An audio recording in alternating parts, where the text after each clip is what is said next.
प्रिय मित्रों, नमस्कार। आप सभी का हमारे YouTube चैनल पर स्वागत है। मित्रों, जैसा कि आप लोग जानते हैं कि इस समय हम लोग इंडियन ज्योग्राफी यानी भारत का भूगोल जैसे विषयों का अध्ययन कर रहे हैं। ठीक है। अब उसमें भी हमारा जो है जैव विविधता से संबंधित अध्याय चल रहा था। आज हमारे उसमें टॉपिक जैव विविधता आज हमारा लास्ट टॉपिक रहेगा।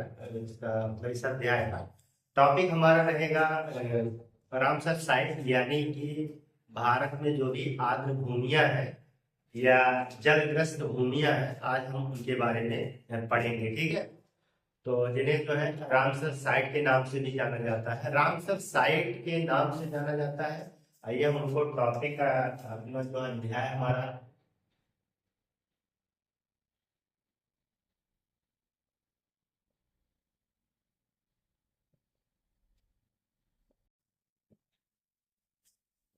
जैव विविधता हमारा अध्याय है और टॉपिक हमारा इसमें रहेगा आर्द्र भूमियां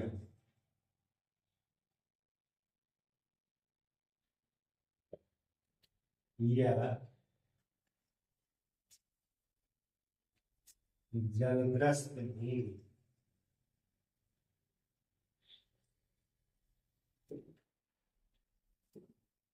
वेटलैंड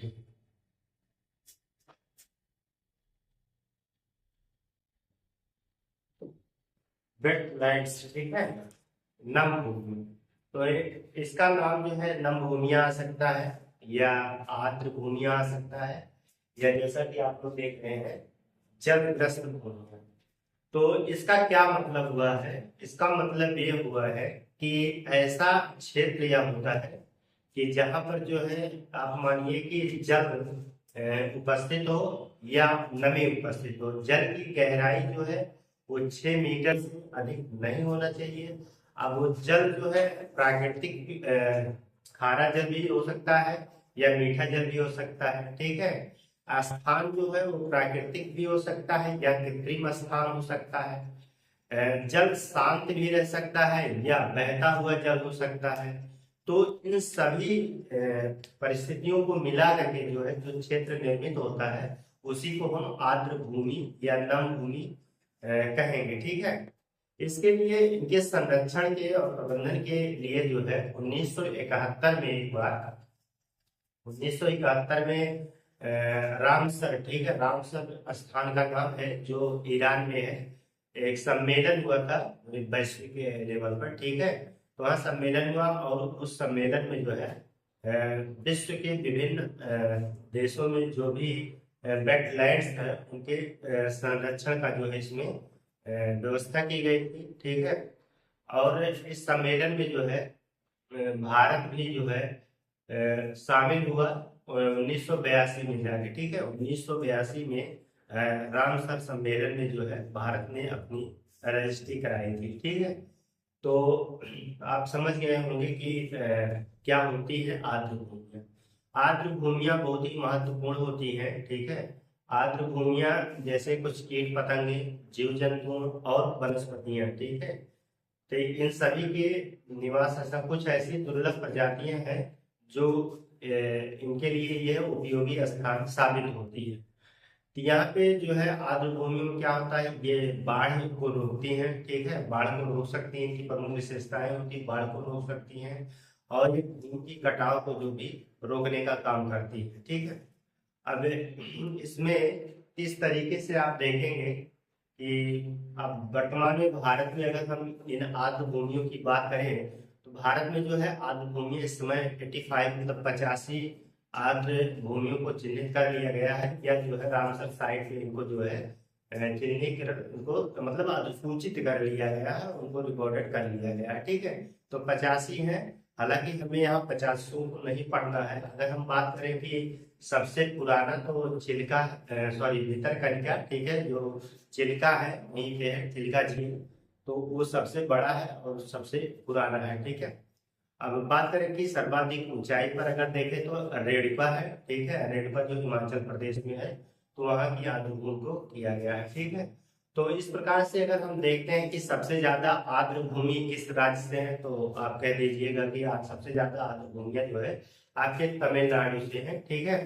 और इसके बाद जो है अगर देखेंगे उत्तर प्रदेश की बात करें तो उत्तर प्रदेश में कुल कितनी आर्द्र भूमियां हैं, तो वर्तमान में 10 आर्द्र भूमि क्षेत्रों को जो है इसमें शामिल किया जा चुका है। तो आइए हम इन्हीं सब बातों की चर्चा जो है पॉइंट वाइज कर लेते हैं, जो परीक्षाओं की दृष्टि से अत्यंत महत्वपूर्ण होते हैं। ठीक है, तो हम लोग देखते हैं आर्द्र भूमियां। तो आर्द्र भूमियां क्या चीज होती है, तो इसको आप लोग जो है नोट कर लीजिए। ऐसा क्षेत्र, परिभाषा इसकी नोट कर लीजिए, ऐसा क्षेत्र जहां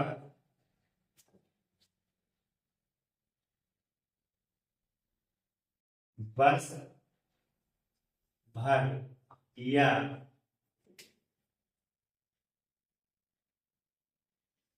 वर्ष के कुछ हिस्से में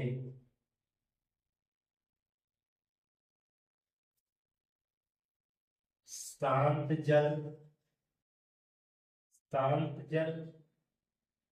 या बहता हुआ जल। ठीक है, शांत जल या बहता हुआ जल प्राकृतिक रूप से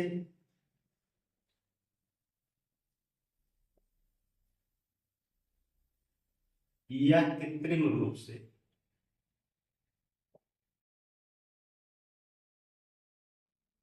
प्राकृतिक रूप से या कृत्रिम रूप से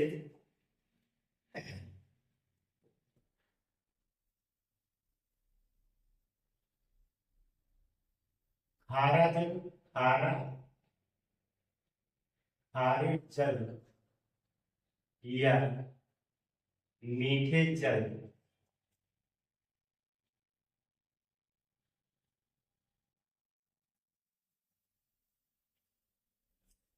पाए जाते हैं।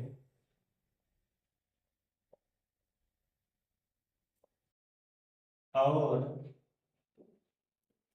जिनकी गहराई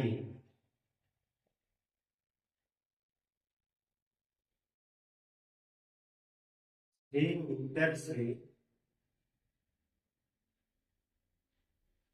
अधिक ना हो।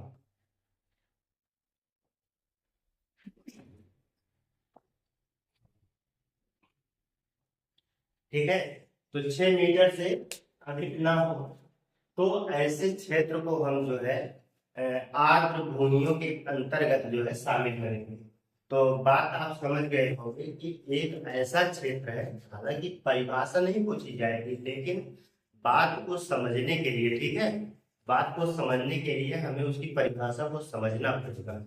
तो इसीलिए जो है यहाँ पे हमने परिभाषा को नोट कर दिया है, ताकि आप स्थिति से भली भांति अवगत हो जाए कि एक क्षेत्र है, ठीक है, वहां पे जल का भराव हो सकता है, लेकिन जल कितना होना चाहिए, उसकी गहराई, जल की गहराई 6 मीटर से अधिक नहीं होनी चाहिए। ठीक, इस बात तो ये क्लियर है। अब वहां का जल खारा भी हो सकता है या मीठा जल हो सकता है, समुद्री जल हो सकता है, गैर समुद्री जल हो सकता है। ठीक है, या जो है आप शांत जल, मतलब रुका हुआ ठहरा हुआ जल हो सकता है, या बहता हुआ जल हो सकता है। ठीक है, प्राकृतिक रूप से हो सकता है वो क्षेत्र, या कृत्रिम रूप से हो सकता है। तो इन सभी क्षेत्रों, अगर कहीं पे इस तरीके का क्षेत्र है तो हम उसे क्या कहेंगे, हम उसे आर्द्र भूमि के अंतर्गत शामिल करेंगे। ठीक है, इतना बात आप क्लियर हो गई होंगे। ठीक है, अब इसमें इनकी हम कुछ विशेषताएं देख लेते हैं। विशेषताओं के अंतर्गत हम देखेंगे कि ऐसे स्थानों पर जो है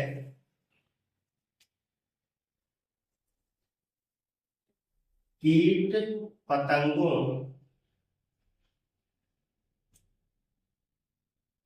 जीवों एवं पौधों की दुर्लभ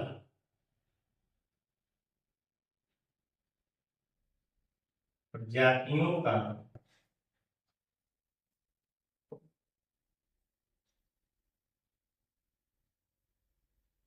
स्थल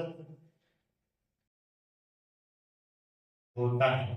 ठीक है, यहाँ पर कुछ ऐसे जीव हो सकते हैं या वनस्पतियां हो सकती हैं या कुछ ऐसे कीट पतंगे हो सकती हैं जो प्राकृतिक रूप से, ठीक है, वो दुर्लभ हो गई हैं, उनको मिलना जो है बहुत मुश्किल होता है, लेकिन ऐसे स्थानों पर उनको संरक्षित किया जाता है या यहाँ पे उपस्थित हो सकते हैं। ठीक है, अब इसमें जो है देखेंगे आप, एक महत्वपूर्ण चीज है पारिस्थितिकी व्यवस्था बनाए रखने के लिए पारिस्थितिकी व्यवस्था बनाए रखने के लिए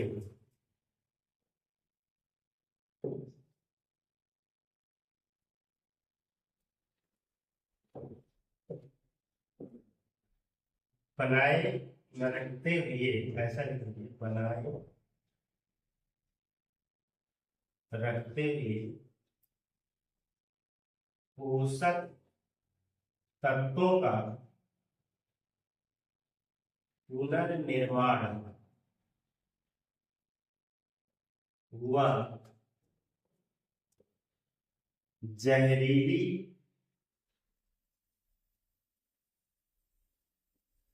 पदार्थों का पदार्थों को निष्क्रिय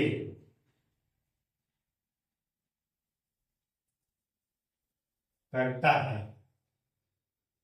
इसलिए इसे प्रकृति का गुर्दा, ठीक है, प्रकृति का गुर्दा यानी कि किडनी या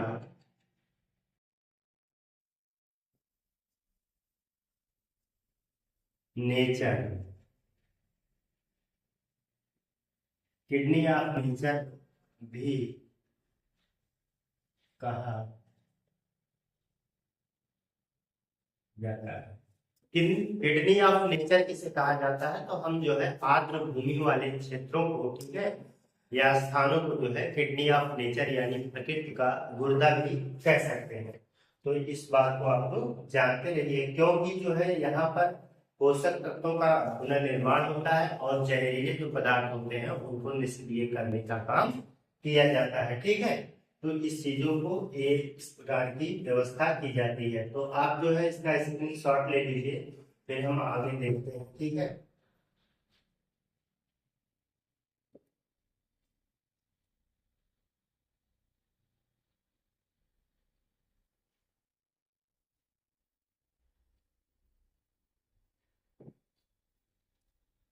अगर आप देखेंगे कि जो है रामसर साइट, ठीक है, तो इनके उनके संरक्षण के लिए जो है, आर्द्र भूमियों के संरक्षण के लिए जो है रामसर में एक सम्मेलन हुआ था। ठीक है, तो उस सम्मेलन 1971 में हुआ था, ये बात पूछी जाती है। ठीक है, आर्द्र भूमियों के संरक्षण के लिए, यानी कि 1971 में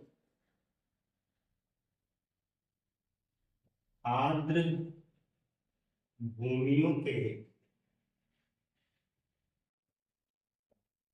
संरक्षण के लिए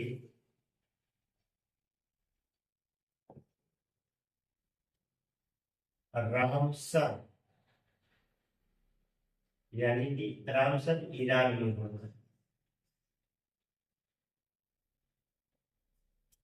संरक्षण के लिए रामसर में सम्मेलन हुआ, सम्मेलन हुआ था। ठीक है, तो सम्मेलन कब हुआ था, तो 1971 में हुआ था। ठीक है, 1982 में भारत इस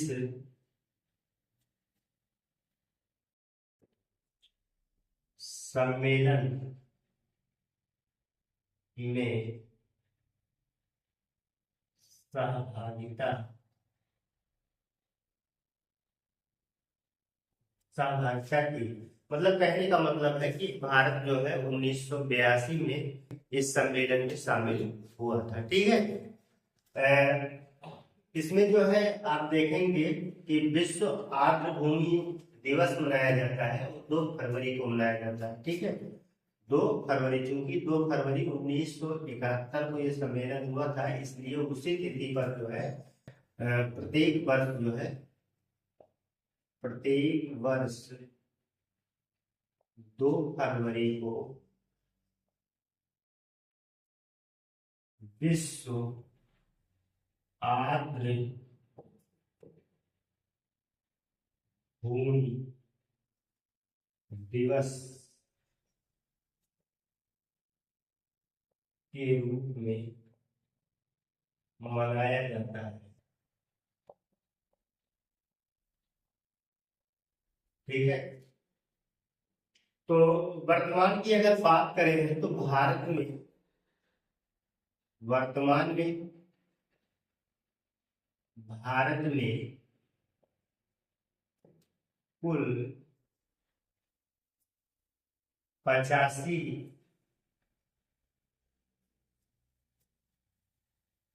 रामसर, रामसर का मतलब वही रामसर साइट, रामसर सूची में जो है शामिल है, मतलब आर्द्र भूमि क्षेत्र। ठीक है, कुल 85 रामसर साइट आर्द्र भूमि क्षेत्र को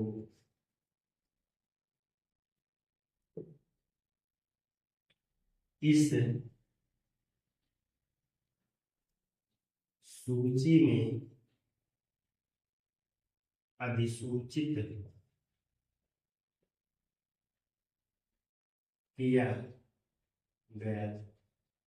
तो कितने स्थल इन परीक्षाओं में पूछे जाते हैं कि भारत के कितने स्थल जो है रामसर साइट में, हालांकि ये संख्या जो है लगातार बढ़ ही रही है। ठीक है, तो ये करंट अफेयर्स का मामला हो जाता है कि इसमें की अगर अभी बात करेंगे तो ये जो है 85 है। ठीक है, 85 क्षेत्र भारत में ऐसे हैं जिनको जो है रामसर साइट की सूची में जो है शामिल कर लिया गया है। ठीक है, तो अब इनकी संख्याएं जो है लगातार बढ़ती रहती है, इसलिए करंट अफेयर्स के मामले में दर्ज होते हैं और इनको आप वहां से देख सकते हैं। ठीक, तो अगर हम बात करें कि भारत में सबसे बड़ा और पुराना रामसर साइट कौन सा है, तो आप कह दीजिएगा चिल्का। ठीक है, भारत का सबसे पुराना रामसर साइट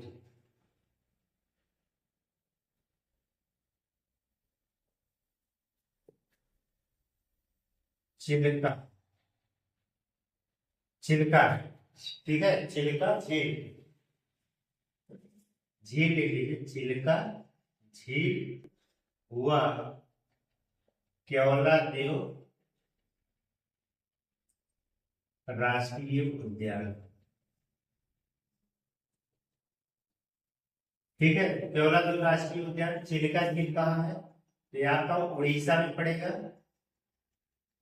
ये आपका उड़ीसा में पड़ेगा, यानी कि उड़ीसा इसको नोट करेंगे आप लोग। ठीक है, और ये केवला देव खाना कहाँ बनेगा, राजस्थान में। ठीक है, राजस्थान में, ये राजस्थान में।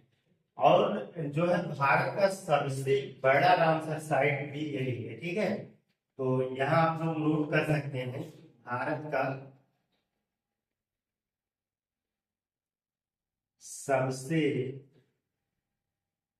बड़ा रामसर साइट, अगर हम बात करें सबसे बड़ा रामसर साइट क्या है, चिल्का झील है। ठीक है, चिल्का झील है।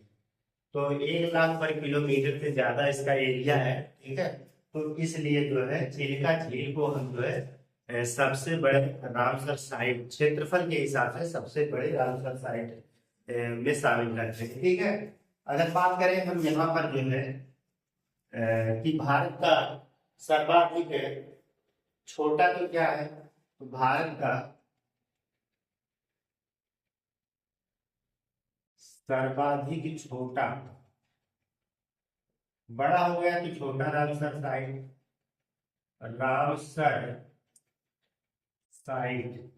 रेणुका क्या है? रेणुका, रेणुका, रेणुका कहाँ है? हिमाचल प्रदेश में है, हिमाचल प्रदेश। तो सबसे छोटा रामसर साइट जो है आपका रेणुका है, हिमाचल प्रदेश में। शायद हमने जो है इसको सबसे ऊंचाई पर कह दिया था, ठीक है। तो सबसे छोटा है वो भी हिमाचल प्रदेश में है। तो इसको आप जो है विजुअल देख लीजिएगा, ठीक है। तो इस चीज को जो है एक बार आप लोग जो है इसका स्क्रीनशॉट ले लीजिए, फिर हम आगे देखते हैं जो भी महत्वपूर्ण चीजें होती बताते हैं।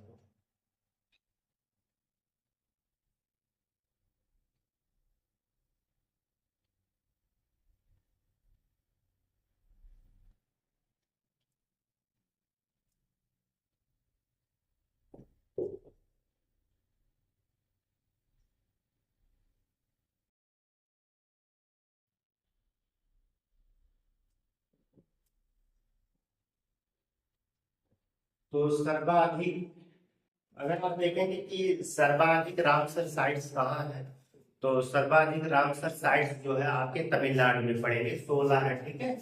सर्वाधिक रामसर साइट, सर्वाधिक रामसर साइट वाले राज्य वाला राज्य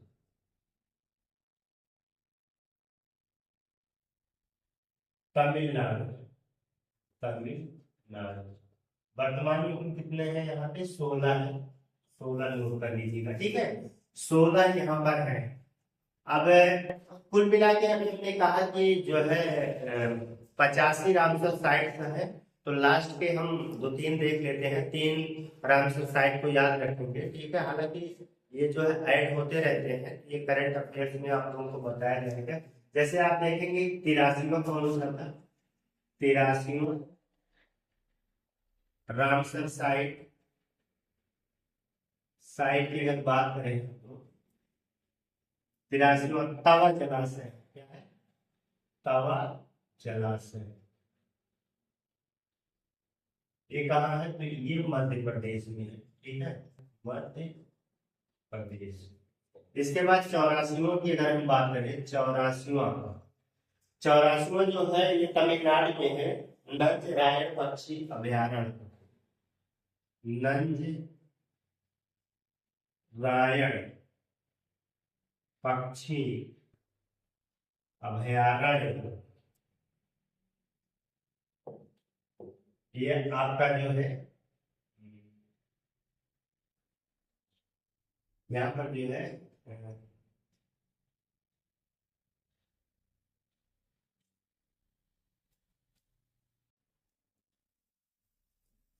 यहाँ ऐसे नोट कर लीजिए इसको, रामसर साइट,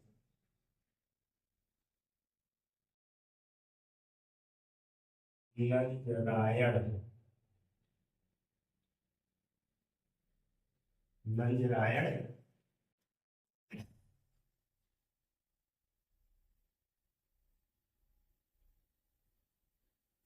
पक्षी अभयारण्य। ये कहाँ है? तो तमिलनाडु में, तमिलनाडु, ठीक है। अब यहीं पे हम अगर 50वां रामसर साइट की बात करें, 50वां रामसर साइट,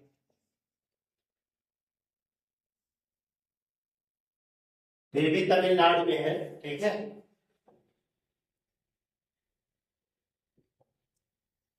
तो ये है काजवेल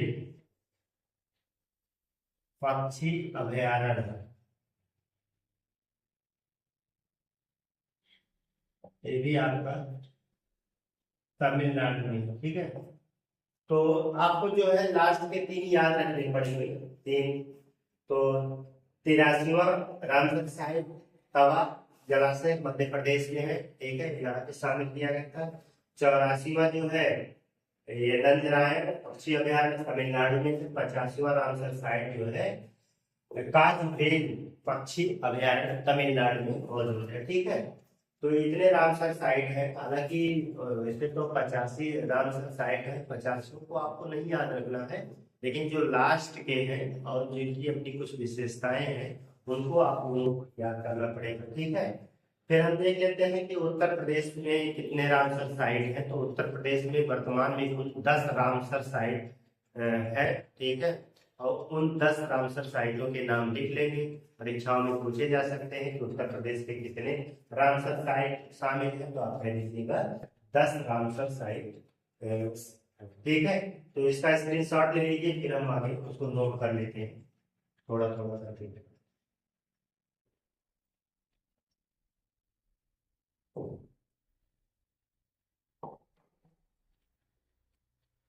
वर्तमान में उत्तर प्रदेश 10 रामसर साइट,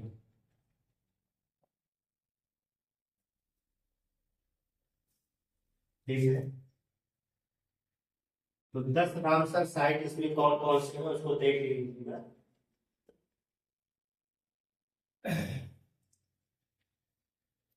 नवाबगंज, नवाबगंज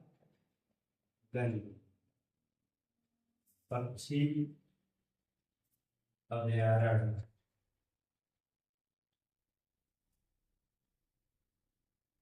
पार्वती अर्गा, पार्वती अर्गा पक्षी अभयारण्य। तीसरा नोट करेंगे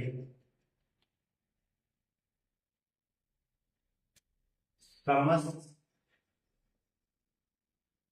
पक्षी अभयारण्य। चौथा नोट करेंगे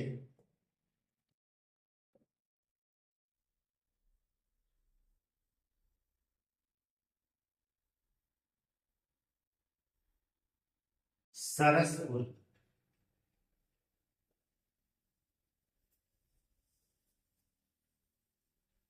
सरसपुर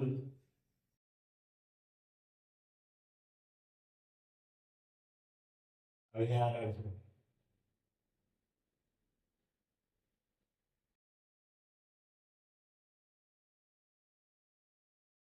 पांचवा सांडी, पांचवा सांडी अभयारण्य।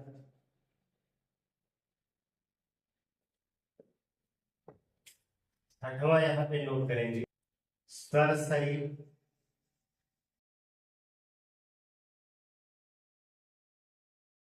अभयारण्य। सातवां लिखिए सूर सरोवर। आठवां जो है आपको भी लिख दीजिएगा ऊपरी गंगा नदी। नौवां लिख लीजिएगा बखिरा वन्य जीव अभयारण्य।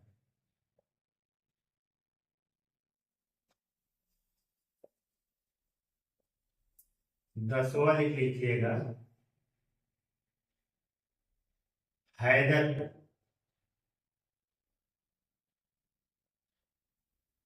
हैदरपुर आलू।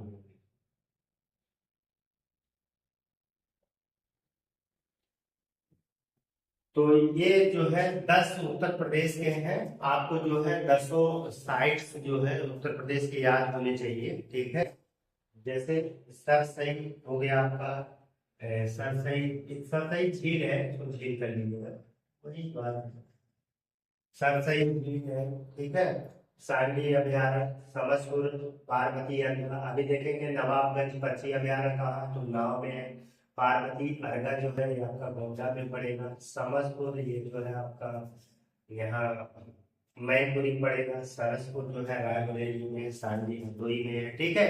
तो इस तरीके से जो है ये पक्षी सॉरी ये क्या कहते हैं रामसर साइट्स जो है उत्तर प्रदेश के यहाँ पे शामिल किए गए हैं, ठीक है।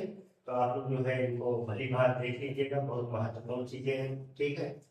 तो इनका आप लोग जो है एक स्क्रीनशॉट ले लीजिए।